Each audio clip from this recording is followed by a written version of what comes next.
Hello,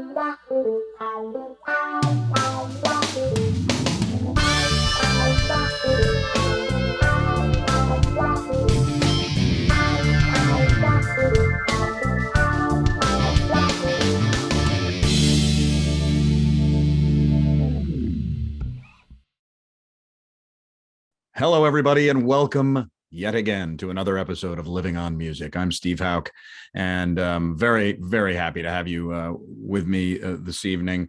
As we continue to do, going into about the 22nd month of Living on Music, we not only talk to worldwide legends, from way back who have founded rock and roll rhythms and songs and things like that, and also the incredible local community around Washington D.C. and Virginia and Maryland. It's just an astounding musical community, and it's so fun and so exciting to have Eric Selby on tonight with on Living on Music. Just a really well-respected and well-known musician, based here, born in the region per se, and it is going to be a wonderful ride to talk to him about not only his history in music, playing with blues bands, and also with some really wonderful people, not only locally but nationally known artists, but also talk a little bit about him being a single dad for 4 daughters, which is an incredible run. It's got to be for a father, and we'll talk a little bit about that. But also, he has 2 new records over the last couple of years, and they are absolutely wonderful music. And so again, can't wait to talk to him about his current music, what's been going on over the last 2 years. I'll continue to ask people because it's interesting to talk to musicians about how they've dealt with this incredible time, and most have survived. They've really been able to find ways to continue to go, and I know Eric, with his albums released and things like that. If you see behind me, it's Mountain Stage, and a lot of you know it. It's in Charleston, West Virginia. It's been going since 1983. It's meshed with public radio there, and so they've done over 900 episodes of shows and episodes and things like that there on public radio, and it's provided a platform for emerging and established artists. And Eric played there, and likely more than once. We're going to talk a little bit about what he's done. But here's a current WAMMIE nominee. He was nominated last year as well. He's got roots music accolades going across too. A lot of endorsements. Just a wonderfully talented, multi-talented guy who not only can sit behind the drums or an electric or a acoustic guitar and sing or songwrite, but also he can sit in a studio and is a producer and works behind the board. So real talented guy. Can't wait for you to spend some time with me. Give this guy a wonderful Living on Music welcome. It's Eric Selby. Eric Selby, it is a joy to have you on Living on Music. I'm telling you. How are you? I'm doing great. It's a joy to be here. Thank you for having me. Oh man, I'm telling you, your name has popped up here and there through the last 22 months of Living on Music. Also, as I have, again, gone through the analysis of this incredible musical community, which you are a part of and know so many of the people. And we'll talk about some of those relationships as we go. But again, so wonderful to have you. This last 22 months, there'll be a time where I won't have to ask you guys anything about the pandemic.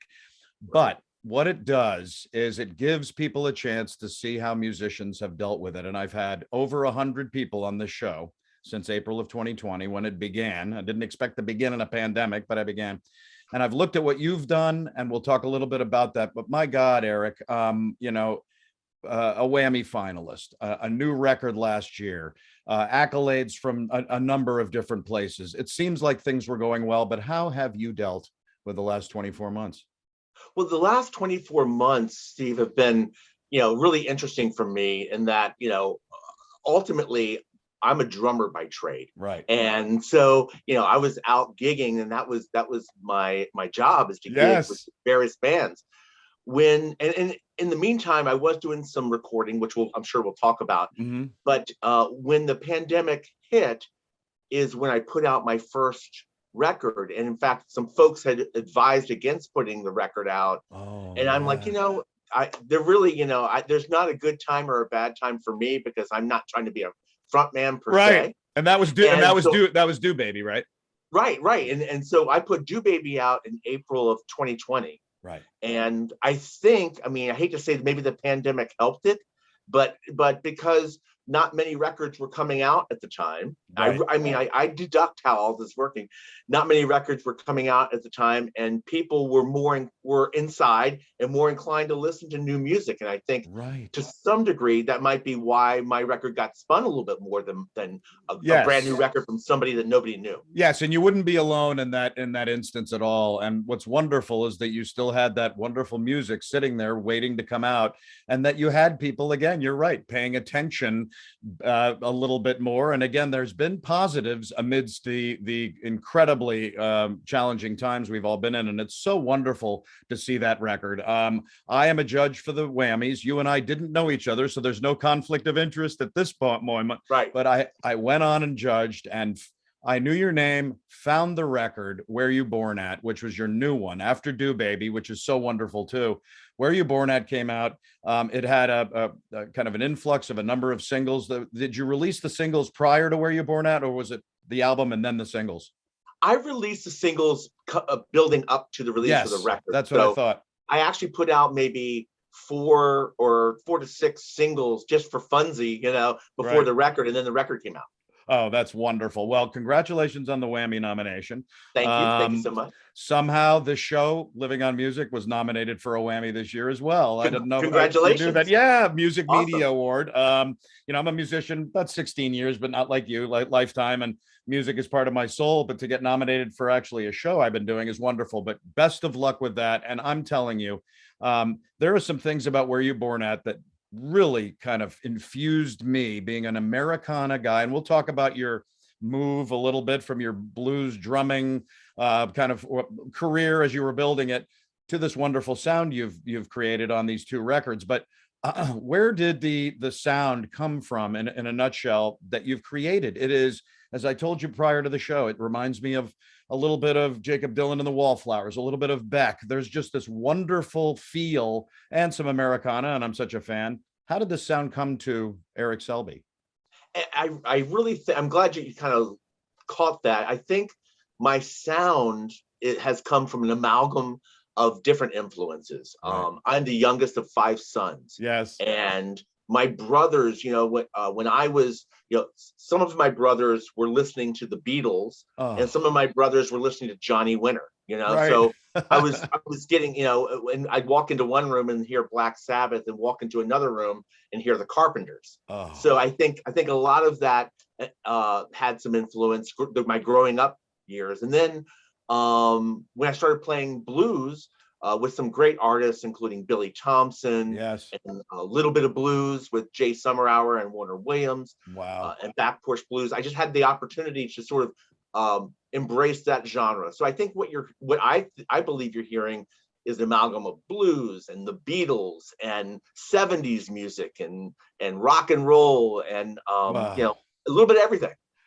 Well, look, I can hear it, and I just love it. What we'll do, I want to give people a taste of Eric Selby's Where You Born At, and then we're going to take a little dive back into your life.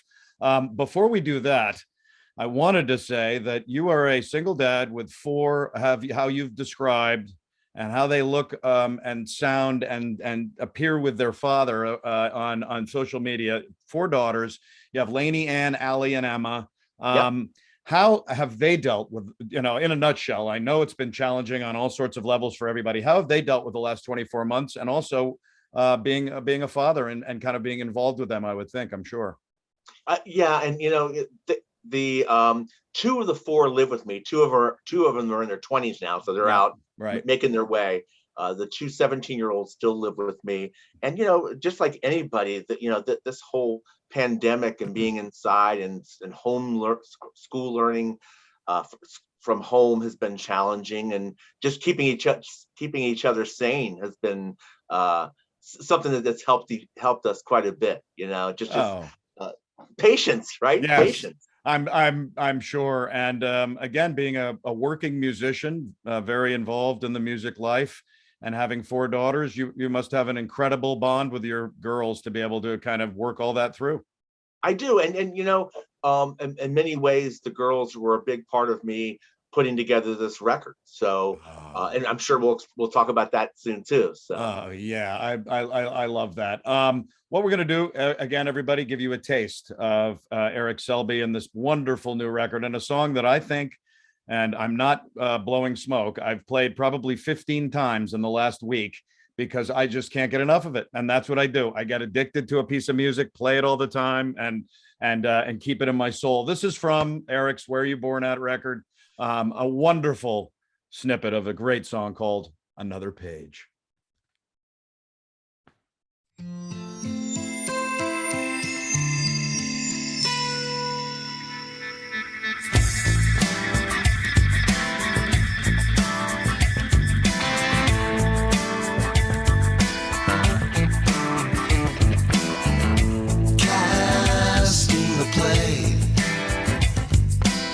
Made up of scenes that never made the stage.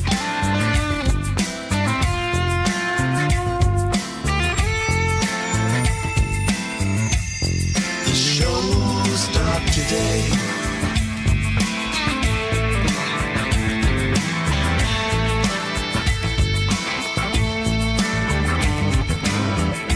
Feed me the lines. Even though they're tattered and waiting in the wings to shine. Feed me the lines. It's everything I think of. It floats around in time. Just add another page. The actor's own aside. To the ones I've ever loved. And the ones I wish I could. Just add another page. The flame embraces wood.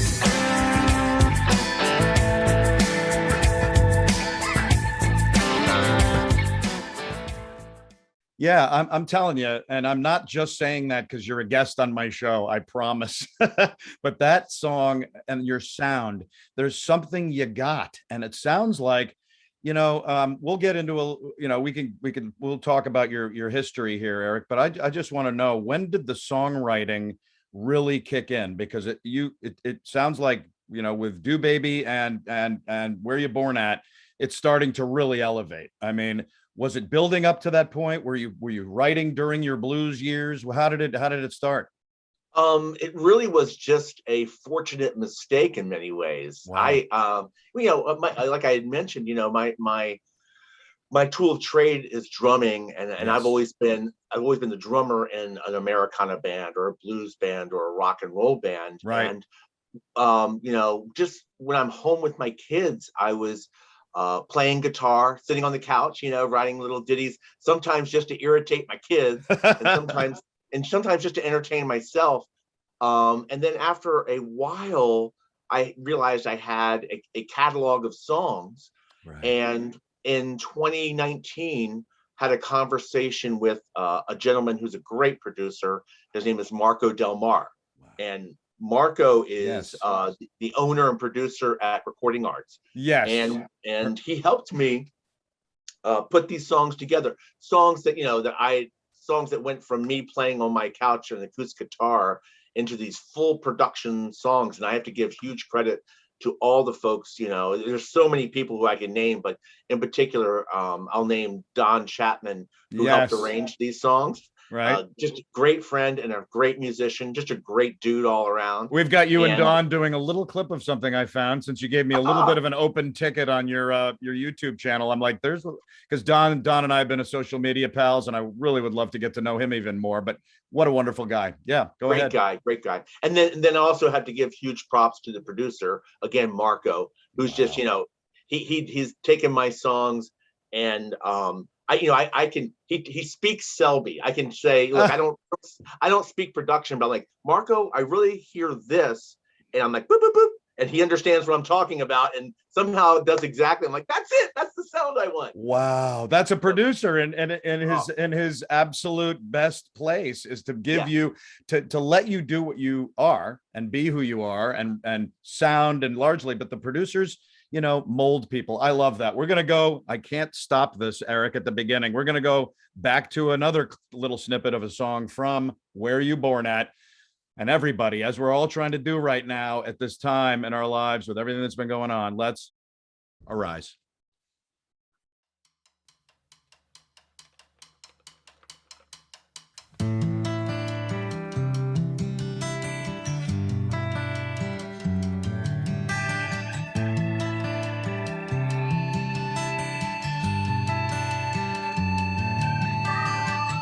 Tick-tock, I'm all alone.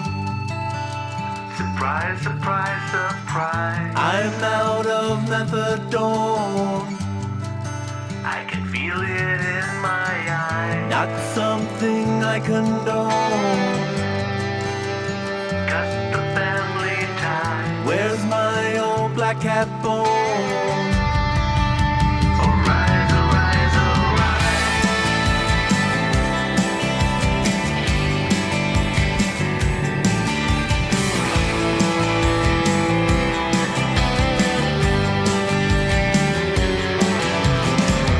Tick-tock, I'm not alone. It's time to transcend. Don't answer the telephone. Who's on the other end? Drawing blood from a precious stone. I think I'm on the mend. Where's my old black cat bone? Send, send, send. I know it's never been easy. No one ever said it would be. Days long and still time flies. High time for you to rise. Tick-tock, tick-tock. Yeah, Eric, I'm not going to stop playing your record for a while, and even when I stop, it's going to be right here. I mean, no BS. That I love that song. I love what you have been able to create, a sound of your own, but a sound that seems like it's really going to go places. You must feel really wonderful, as you just said, with Marco and Don and the crew about that record. I really, you know, both the records, when we first made the Do Baby record, I was making a record just to have a record of the music for myself, maybe hand out CDs to friends, that kind of thing. And I decided when the record right before it was released, hey, we might as well get some radio promo out of it. And so I hired a firm and didn't think it would, you know, it would get played on a few stations, but it got played on a ton of stations and got great reviews, which I appreciate. And that's what prompted, you know, really Marco and Don and I to hunker back together and put together Where You Born At. Oh, that's great. So there, you know, you got this nice feedback as it was starting to build, and then you boomed this out. Speaking of Do Baby, before we dive a little bit back into the life of Eric Selby, here's a little clip from something from Do Baby, the EP that preceded Where You Born At. And I love this. Where did the topic or the lyrics or the title of Conversational Snow come from? You know what? I was driving in my car one day and I was listening to WTOP and I heard the weather person use the term conversational snow, and I wrote it down like, what a great term. So what it means, I had to actually look it up. It means that it's enough snow to have a conversation about, but not enough snow to really do any damage. So the idea is sort of like just chatter. I totally love that. This is great. And yeah, I've been in television for almost 40 years and worked in local television in Washington for a good chunk of that. And I think I'd heard the term, but I'm like, what a cool thing to put that into a song title, and especially from your wonderful style. Here's from Eric's Do Baby EP. It's a little Conversational Snow.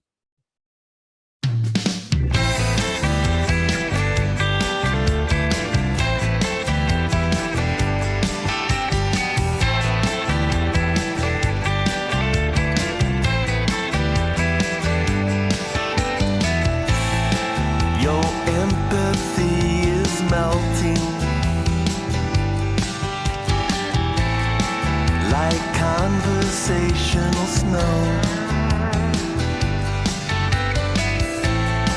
Your scenarios are fitting in dioramas glow.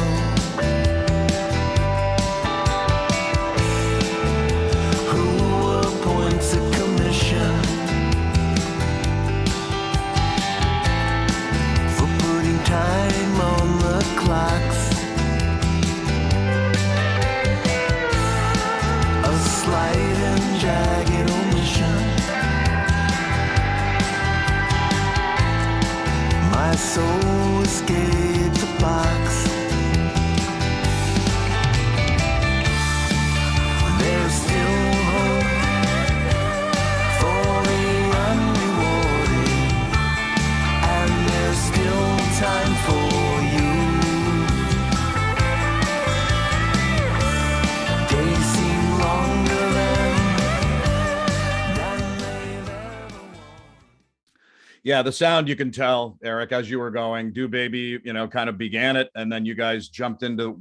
I'm telling you, we'll talk again at the as we come to a close of this, a little bit more about that and really pump people up, because that's going to be a wonderful thing to take off with. Going back a little bit, Washington Grove, Maryland. I know Yeah. Washington Grove. I lived in Oh, Silver Spring. I bought a house there. It was my first house I bought with my ex and my wonderful son, in Silver Spring. Washington Grove, youngest, as you said earlier, Yeah. of 5 sons. Yeah. Had to be a wild ride for your parents, wasn't it? Oh, my poor parents probably went through hell. I can, but they were awesome, and I bet. they were patient with us, and my mom instilled music into us, so it was a great life. I love that. And what's funny is that who I'm still close with, my son's mother, she's from Pittsburgh, and her mother was a church organist at the Presbyterian Church in Pittsburgh. So I could see it. So there was music in your heart going in early with your mom doing that. Yep. That had to kind of begin some sense of it. 4 older brothers seemed influential, and you said that a little earlier, but it seems like they were giving you different, again, from Johnny Winter and to Crosby, Stills, Nash and Young, from the Beatles to Cream. It sounds like what a wonderful thing that was for them to influence you. It really was, and when I got to the age where I could play an instrument, my brothers had all picked up. One picked up the guitar, one had picked up the bass, and one had picked up keys. So at 7 years old, naturally they needed a drummer. So that's how it all kind of evolved. That's how the drummer of the band. That's how the drums evolved. Yeah, that's how I became a drummer. But you can become a drummer, but to continue to be a drummer now for the decades, how did you kick in so well? Did you have a drum pad? Did you learn it at school? How did drumming become part of you? I went to I had music lessons in elementary school and junior high, and then I'll date myself, back in high school. When I went to high school, you couldn't be on the band and play football. Oh, you can nowadays, right? But so I had to choose, and I chose to, because I was already playing in bands. I'm like, okay, I'm going to continue playing in rock bands, but I'm going to go play football. Wow, that's wild. That's classic. So I never did the marching band thing, but I never stopped playing music. I kept on playing through high school and college. That's what it sounds like. I love the in the pre-notes you and I have wonderfully exchanged. At around 8, the first album you bought, first album I bought was Goodbye Yellow Brick Road, great, by Elton John. Yeah. First one you bought was the Beatles. The Beatles' second album. And what a thing to jump into. And again, Eric, and I know you know this because of all the musician buddies and friends and family you have in this world, the Beatles have to be one of the top 2 influences on all of us, if we're of that age. Tell me a little bit about that album. That album and you. Well, that album was huge for me because not only did it introduce the Beatles to me, which any introduction into the Beatles, just into their music world, it was incredible for anyone, I think, who was willing to accept it. But that particular record, and I didn't realize this till down the road, it really doesn't have many of their originals on it. Right. It's full of old R&B covers. Money, Roll Over Beethoven, Long Tall Sally. So really, that record was the first introduction to blues music to me. Oh, And isn't that amazing? It was the Isn't that Beatles that great? introduced you to the blues. That is Yeah. fabulous.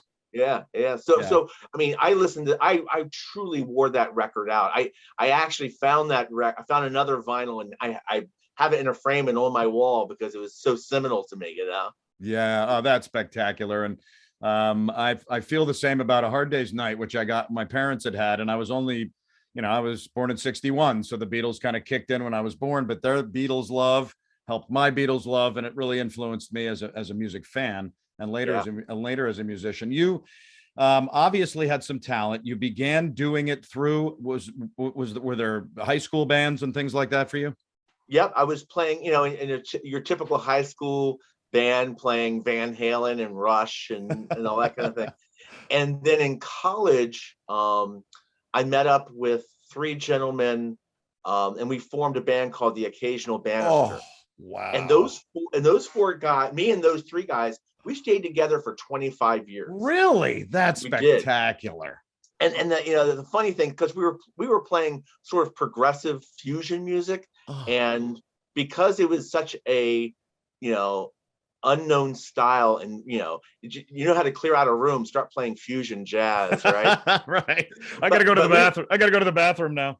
Right. No, but it's great for stuff. us, we were happy just playing, and Yeah. it helped my playing so much. So moving from that fusion jazz band to blues was really a great stepping stone for me. Sure. And there can be some amazing fusion progressive stuff. The occasional banister, there's a name. That is right. There's the occasional banister as I'm going downstairs. But Right. Well, that's fascinating. And where was this? Was this college? Where was that? College. This is like in the Baltimore area. I went to Towson. Oh yeah, beautiful. Yeah. Yep, know it well, having lived here for a long time myself. That's wonderful. When did the blues kick in? Because what has happened, and we're going to show a few clips of your blues life, not all of them, but a bunch of people that you've been very involved with. What made the blues kick in for you? It was dumb luck. I was walking out of a restaurant, and my dear friend now, Jay Summerhour, was walking in, and he grabbed me and goes, "Hey, are you still playing drums?" And I'm like, "Yeah, I'm still playing." And he said, "I have a gig for us. Are you available day after tomorrow?" I'm like, "Sure." And the gig was at Blues Alley. Oh, So, God. so Oh, wow. Not a great venue to start with. Yeah. Right. So my first blues gig happened within 48 hours. It was at Blues Alley. And we just, no pressure, right? No, none at all. Right. No, nobody good has played there prior to you. Right. And since then, I've probably played Blues Alley 14 times. Really, just a great club, and played with different folks, in different venues, different formats. But so my introduction to blues was really Jay Summerhour, and after we played Blues Alley, he invited me to join him and Warner Williams and a little bit of blues. And my gosh. I played with a little bit of blues for 20 years. Well, good segue to one little chapter of your amazing stairs of life here in music. This is a wonderful clip, and this is at I believe it was the Lubber Run Amphitheater in Arlington. It was around 2017. You had a bunch of wonderful feelings of the way you did, but I chose this one because I love the title of the song, as we all know it. This is Warner, Jay, and Eric. Little bit of blues, doing a little Greyhound Bus Blues. Why should I stand there crying? None of us gonna sing away. Why should I stand there crying? None of us gonna sing away. I'm gonna find a woman I love if it takes me 90 days. Lord, I wonder, do she ever think of me? Lord, I wonder, do she ever think of me? Well, I wonder and I wonder, will my babe come back to me? I was standing on the corner when my baby got on board. I was standing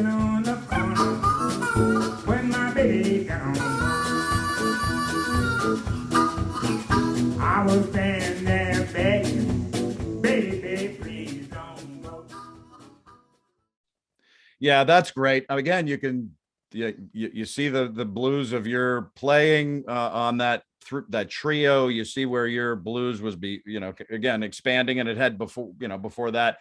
Billy Thompson, world class slide guitar guy. He blends blues, rock, funk, R&B. Played with and so have you, and we'll talk about a few of those matchups. But again, with people like Albert King, Elvin Bishop, Chuck Berry, but BB King, Buddy Guy, everything. How did the relationship with Billy jump into gear before we show a little bit of you guys cranking? And this is where music friends introduce different music friends. So I was playing with Jay. Wow. And Gene Monroe, who's a great bass player, suggested that I meet Billy Thompson because he felt that our styles would connect. And we had a rehearsal, and from that one rehearsal we had in Washington Grove, Maryland, 12 to 15 years ago, I've toured with Billy around the country, probably 5 or 6 times. Oh, that's spectacular. And what's the magic? What's the kind of the element of magic that Billy Thompson brings to the blues? Because I just had Joe Louis Walker on not long ago. I've interviewed Bobby Blue Bland years ago, Buddy Guy. I'm John Mayall. I'm a blues nut myself. What gives Billy that extra little spark? Well, I think what Billy's spark is that, his music isn't blues, but it's blues based. Yes. And he has a great New Orleans. You have to say New Orleans now. Right. New Orleans. Yeah, exactly. New Orleans style approach to the funky blues. Oh, and that's great. it's just such infectious music. Yeah. Not only does he's a triple threat. I think he's a great vocalist, he's a great guitar player, amazing guitar player, and a phenomenal songwriter. Oh. So he's a triple threat, and it's great to be backing someone like that because the music is always fun. Well, that's it. And that's what's wonderful, you guys, to see Eric's ride here, because you did begin as largely a drummer for bands, and being that vital, behind the sticks, and also, I'm sure, a great presence in the band. And then, wow, the songwriting evolved. But here we go. Let's go to the New York. Is this the New York State Blues Festival? It is. In 2012. Yep. Wow. And again, it's a song that we all know so well and love so much. And it's Billy doing his style with Eric on the drums around 2012. Again, this is a little bit of Further On Up the Road.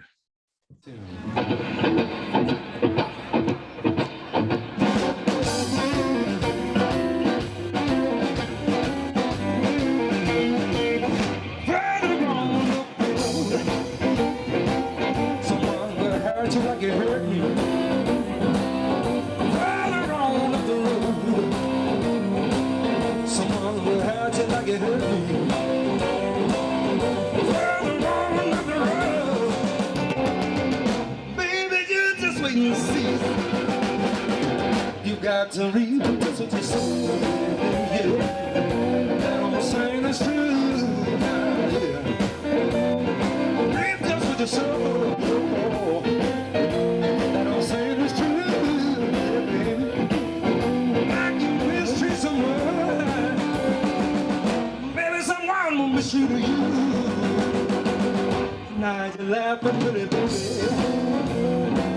Oh, one day you'll be crying.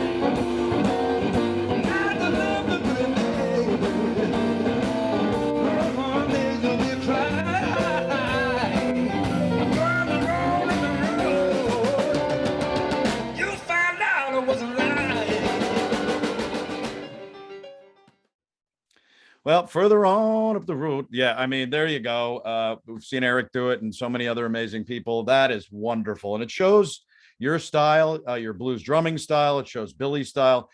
You've also had a wonderful ride, and I think it is still going as far as I can see on your website and things like that, as an endorser of different kinds of drumming equipment. And that had to be, how did that begin? And then that's been a wonderful ride for you.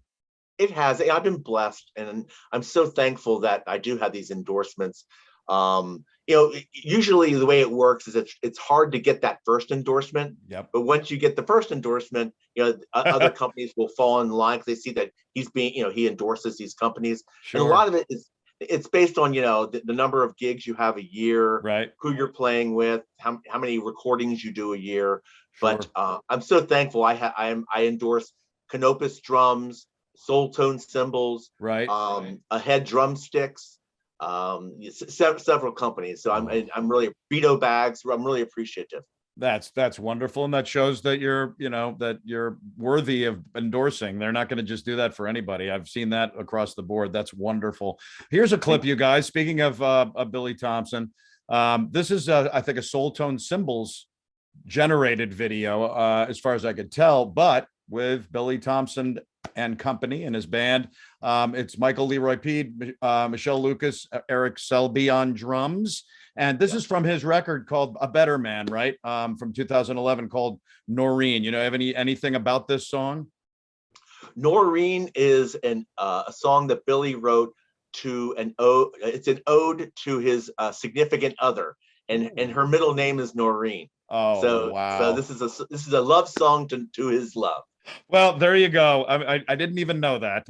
Yep. Anybody, it's wonderful to hear that. Here we go.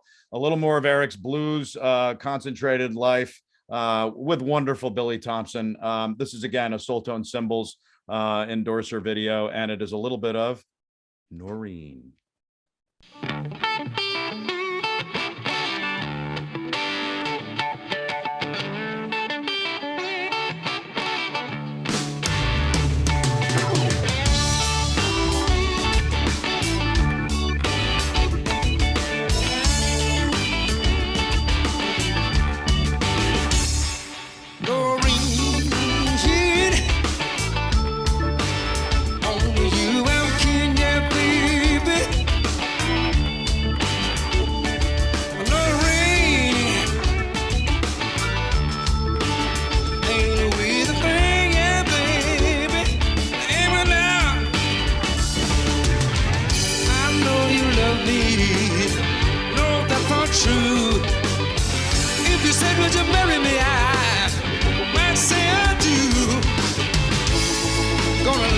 Till the end of all time, you're gonna show me how to live a heartfelt life. Noreen, only you I'm king, yeah, baby, yeah. Noreen, I'll be your libertine, yeah, your libertine.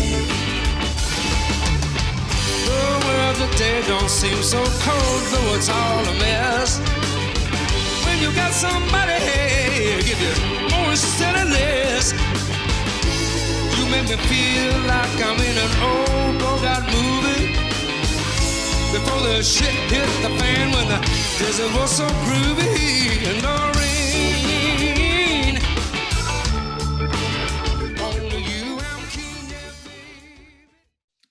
yeah, the blues heart of Eric Selby continues. Man, I love that. There was a band that you performed with, you said, for about 10 years. It happened after you and Billy, called Back Porch Blues. And there's a real authenticity to the sound of the three of you when you do these. What was the deal with you at Eleanor and your long buddy Jay? Well, Eleanor Ellis is a native of Louisiana. Whoa! And there you go.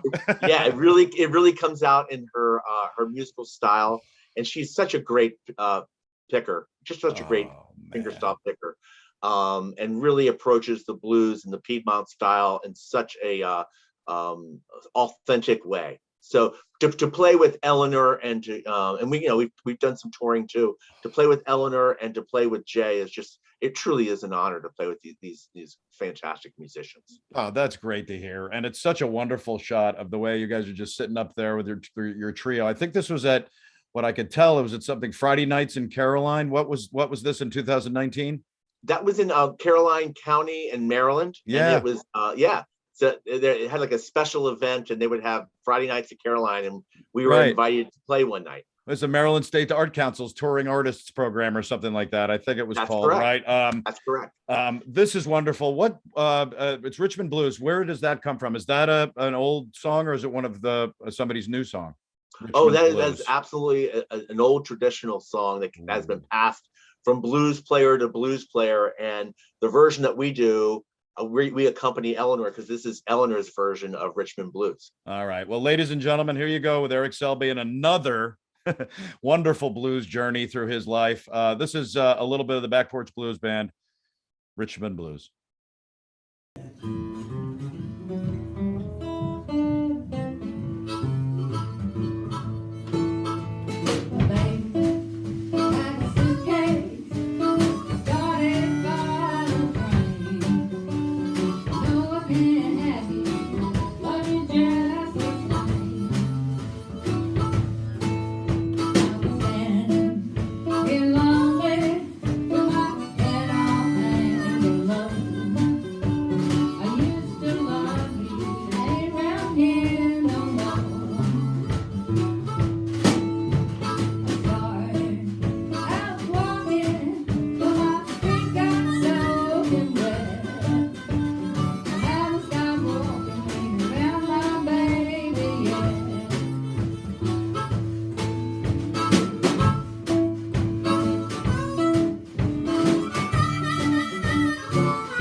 Yeah, there's, again, as I said, there's a kind of just a feeling of the three of you in that band too, with her vocals, and I just love the way she sounds, and you got your buddy Jay. That's, again, another great blues ride, and it's not the only ride that Eric Selby has had. I just love some of the people that you've collaborated with. You're talking about Allison Russell, Billy Thompson, you know, Daryl Johnson, who, again, the Neville brothers, he's collaborated with you too, Dylan. I've known his name and of him for many years. I've interviewed Bill Payne, and I'm a massive Little Feat fan. Give us any of those, any of those people, again, Lenny Castro, Mike Finnegan, who we just talked about, and Dave Mason. Any story or two from any of those things? Well, you know, I had the pleasure and the honor of recording on Billy Thompson's Friend record, and that record included Hutch Hutchins from Bonnie Raitt's band. It included Billy Payne on keys. It included Mike Finnegan on keys. It included Kenny Gradney from Little Feat on bass. Oh my God. So just, you know, just to have the opportunity that Billy gave me to play with these you know, really idols of mine in many ways, which is so exciting, and I'm so appreciative. Oh, I bet it is. And I know that you're not alone. That when I have so many people that have been on Living on Music and have had those moments in time with people, whether they've been tight in the studio playing with them, they've come in and sang. I had Jimmy Ryan on recently, Eric, who is the Carly Simon's right hand during her career. And he did the solo on You're So Vain. He created the Critters band way back when. But long story short, he was sitting in the studio one day and looked over, and there was Paul McCartney. And Paul came out and they did a backup vocal with him. And so it's the people that join in, either booked for that or pop into a studio. What an amazing run you've had. And not only with people like that, but these outstanding local musicians we have. And not only local, they're based here in a lot of ways, but they spout out all over. We're talking people like Ron Holloway, who, again, half the guests I've had on Living on Music for 2 years have collaborated with him. What was your collaboration with Ron? Twofold. Ron was the sax player on Billy Thompson's Friend record with all those other folks I mentioned. What a record, right? Jesus. And then I've had the opportunity to play live with Ron with the Billy Thompson band several times. So fantastic. Just, you know, it's great to be on record with them, and it's great to play live. And what a great guy. I mean, just truly, what a gentleman. A gentleman. Absolutely. I remember one day about 5 years ago, the Moonshine Society was playing in downtown Fairfax with Jenny and company, and Ron was there, and I had known him already, and he just sat down with me for 10 minutes and we talked. I remember going to see the Allman Brothers for one of the last times they played, and it was at the DAR. And out came Ron, and I had just gotten to know his name. This was a number of years ago. He is something else. You also collaborate with a number of other people. There's a guy, Don Chapman, who who again is beloved as well around here, and is such an accomplished guy in so many different ways. What was your relationship with Don, and how did you get to know him? Before we see a wonderful clip of a little bit of a song you guys did in a studio not long ago.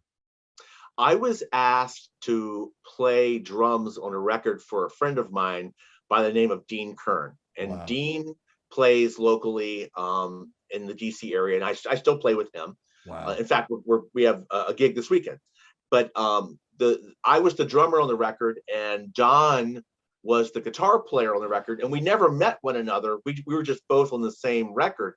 And Don reached out to me. I guess he had heard hopefully, I guess he had heard good things, and reached out and wanted to know if I was interested in playing percussion drums with him at a winery. And we played once, and I feel like after that one time we played together for another, 50 times or so. So, and I have to give Don huge credit on my music, because his guitar, the guitars you hear for the most part on those records are Don. That's right.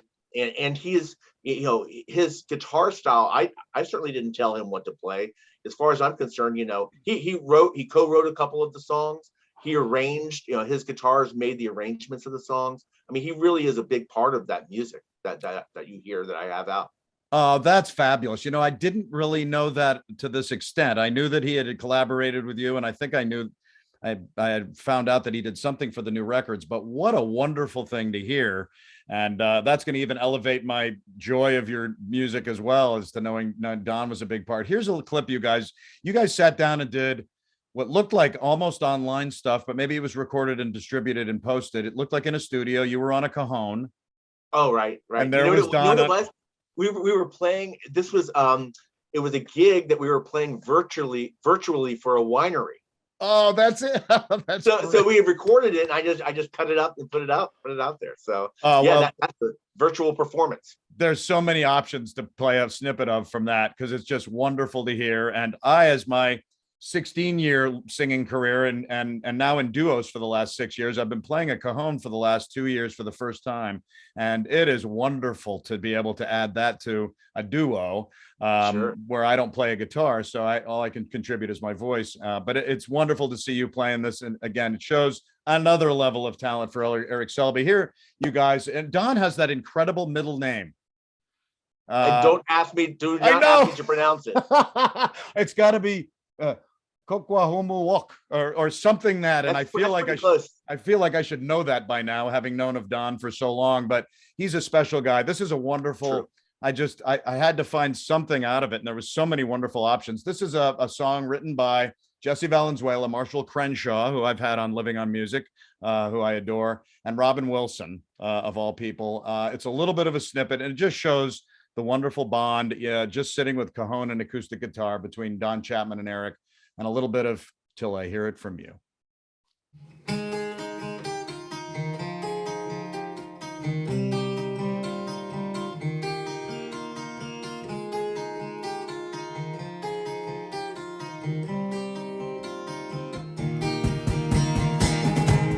I didn't ask, you shouldn't have told me. At first I laughed, but now it's sickening fast. Whatever you sold me, baby, I don't wanna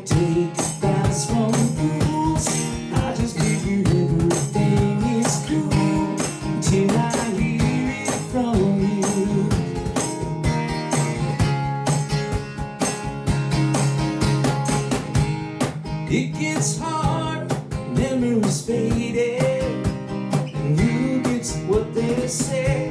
It's like they're just jealous and jaded. Baby, I don't wanna take advice from fools. I just figure everything is cool until I hear it from you. Till I hear it from you.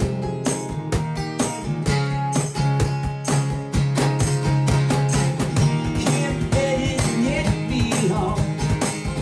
Bring up my train of thought. As far as I know, nothing's wrong till I hear it from you.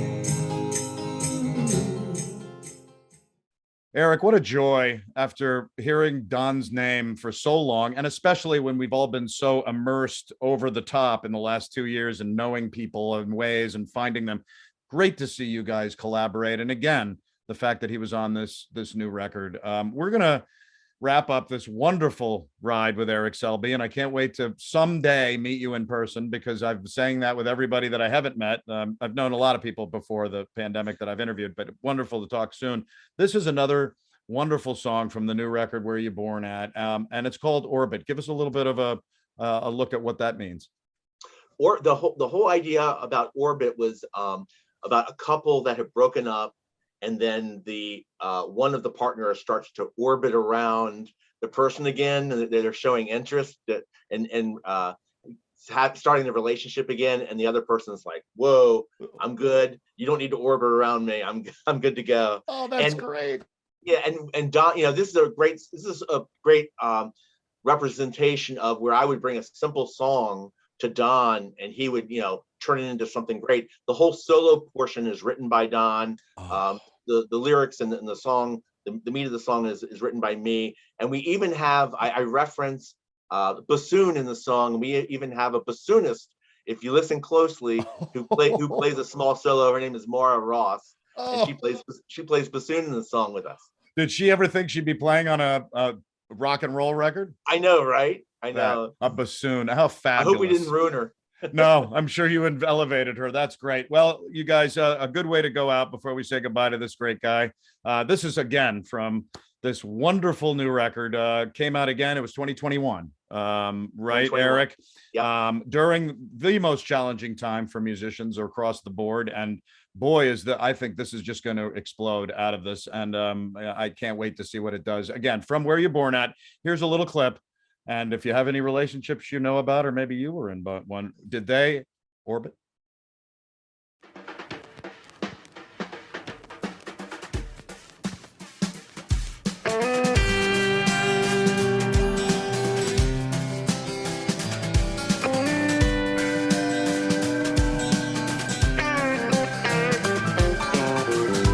Where did you get the notion we weren't quite through?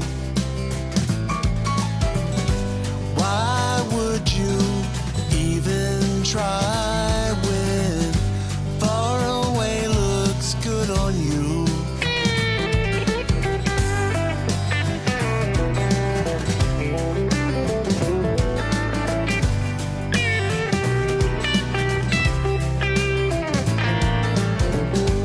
What makes you think that way after all that we've been through? Who said it would be okay for you to orbit round my moon? But sometimes I must admit, I think about the what if,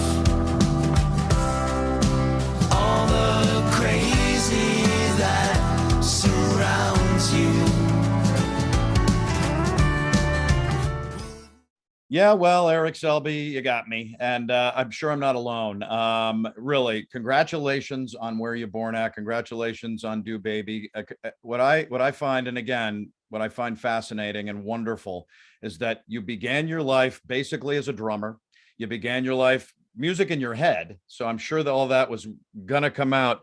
But boy, the last 2 or 3 years with this stuff and the songwriting and the explosion of the record, you must feel really good even after the last 2 years.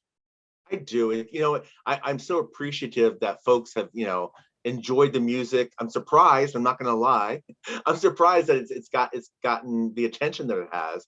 But I'm humbled by it. And I'm so appreciative to you for having me. Thank you so much, Steve. Well, Eric, it's my pleasure. And again, I do enjoy wide swaths of music and can go to different sides. But boy, does your music hit me. It's exactly what I have kind of ensconced in my soul over the last 15 or 20 years of my music life, but I love every minute of it.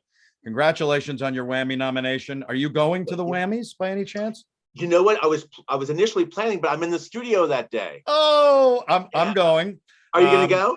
Yeah, I'm going to go. I didn't expect this show to be nominated, and it's wonderful. So I'm like, 3.5 hour award show. I'm a 3-time Emmy winner in television. Ooh, and congratulations. Those shows were 3 to 4 hours long as well. So it can get a little beefy, but it's the music community, whether I win or not to be nominated, it's been great. I wish you the very best of luck. Thank you. Again, before we met and before I did my show, and I want that emphasized, people, I judged and listened to Eric's fabulous music from this year's WAMMIEs. So go out, find it.